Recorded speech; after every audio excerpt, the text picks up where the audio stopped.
Hello दोस्तों, आप सभी का एक बार फिर से डीएस टॉप क्लासेज में स्वागत है। आज हम बात करने वाले हैं क्लास 12th का एक इम्पॉर्टेंट पोयम जिसकी सेंट्रल आइडिया बोर्ड एग्जाम में हर बार देखने को मिलती है। क्लास 12th की पोयम है, तो चलिए देखते हैं बिना किसी लेट का। मैं ज़्यादा बड़ी वीडियो नहीं बनाता हूँ क्योंकि काफ़ी बच्चों का टाइम बहुत इंपॉर्टेंट है इस समय। तो चलिए देखते हैं बहुत जल्दी से। इसको कम से कम शब्दों में लिखा हूँ कि आप लोग एग्जाम में याद कर कर जा सकें, और बहुत अच्छा वर्ड को रखा हूँ कि आप लोग को फुल में से फुल मार्क्स मिल जाए, क्योंकि आप लोग के टीचर बहुत बड़े बड़े लिखवाते हैं, मुझे पता है, याद तो होता नहीं होगा। तो चलिए देखते हैं इसको। पहले पहले हमें करना क्या, सेंट्रल आइडिया में कुछ नहीं आ रहा है तो देखो, माई मदर एट 66 आप लोग को पेपर में लिखा मिलेगा। किसका सेंट्रल आइडिया लिखो बच्चों। तो हमें करना क्या है, पहले इसको सोचना है कि किसने इसको लिखा है। अगर यह जान गए तो एक लाइन तो बीच गया, इतना समझ लो। तो देखो, माई मदर एट 66 किसने लिखा है, तो मेरी बात को ध्यान से सुनो, कमला दास ने लिखा है।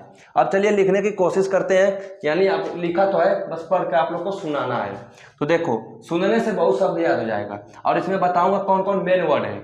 The poem my mother eight 66 central idea लिखने का बेस्ट तरीका, देखो जो चैप्टर का नाम है उसको लिखकर डबल इन्वर्टेड कॉमा में बंद कर दो, तो एग्जामिनर पर बेस्ट इंप्रेशन जाता है कि बच्चे को सब चीज पता है क्या करना है। ओके, अब बात कर लेते हैं किसने लिखा है। ट्रांसलेशन करना आता है तो देखो, वाज रिटेन यानी किसने लिखा है, कमला दास ने लिख दिया है।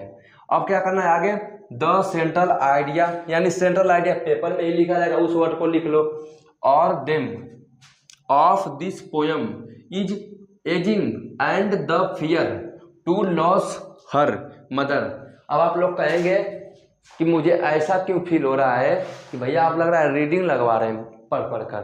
तो मैं जल्दी जल्दी इसलिए पढ़ रहा हूँ कि आप लोग को कम से कम मिनट में आप लोग को वीडियो दे दूँ, आप लोग याद कर लो। तो चलिए आगे देखते हैं, कहाँ तक हो गया था। When they were going towards coaching. अब यहाँ पर रुकते हैं एक सेकंड के लिए। देखो यहाँ पर लिखे माई मदर एट 6 किसने लिखा है, कमला दास। मेन इंपॉर्टेंट यह वर्ड है। इधर क्या, टूवर्ड्स कोचिंग। अगर कोचिंग को लिख दिए उस पोयम में सेंट्रल आइडिया में तो नंबर मिल सकता है, क्योंकि यह बहुत खास वर्ड है उस पोयम का। और एक बात बता दूं, हिंदी में सभी बच्चों को पूरा पोयम का कहानी याद है कि माई मदर को जाती है कार में लेकर, देखती है किस तरह उसको विंडोज आउटसाइड, ये सब आप लोग को याद होगा, मुझे पता है। अब आगे देखो, एयरपोर्ट द पोएट फील्स यानी फील कैसा आता है, that her mother will die soon. अब टू डाइवर्ट यानी डाइवर्ट हो गया, हर माइंड द माइंड क्या हुआ, divert. Poet stars looking outside, star की तरफ लुकिंग आउट हो गया। देखो मैं हिंदी में क्यों नहीं बता रहा हूँ कि आप लोग इंग्लिश तुरंत लिखना है, इसलिए इंग्लिश में आप लोग को देखो। अब आगे कर लेते हैं, द कार विंडोज यानी कार विंडोज यानी खिड़की की तरह देखा। The poet the outside life is full of energy यानी यहाँ पर फुल स्टॉप लगा दो। अब आगे देख लो, इधर से अच्छे से देखो और एक एक वर्ड पर देखो।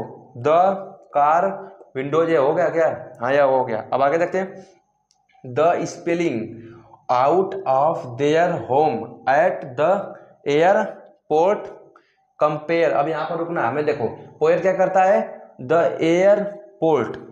पोएट कंपेयर यानी पोएट किससे कंपेयर करता है, मदर को, तो हर मदर विथ। देखो मैं कुछ लिख नहीं रहा हूं, आप लोग देखो क्या आंसर कर रहा है।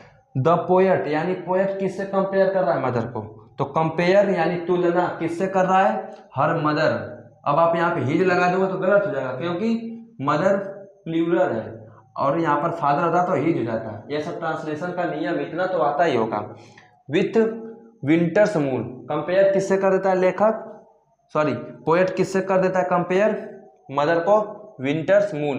अब इतना आप लोग को याद हो गया होगा, इसमें का मेन वर्ड कौन है, कमला दास जी हैं। और इधर डाइसून कोचिन किससे तुलना करता है, विंटर्स मून। तो इतना आप लोग को क्लियर हो गया होगा। अगर स्क्रीनशॉट लेना चाहते हैं तो ले लीजिए, मैं हट जाता हूँ साइड में। ओके, स्क्रीनशॉट हो चुका होगा। तो चलिए मिलते हैं किसी नेक्स्ट वीडियो में मजेदार टॉपिक के साथ। जय हिंद, वंदे मातरम।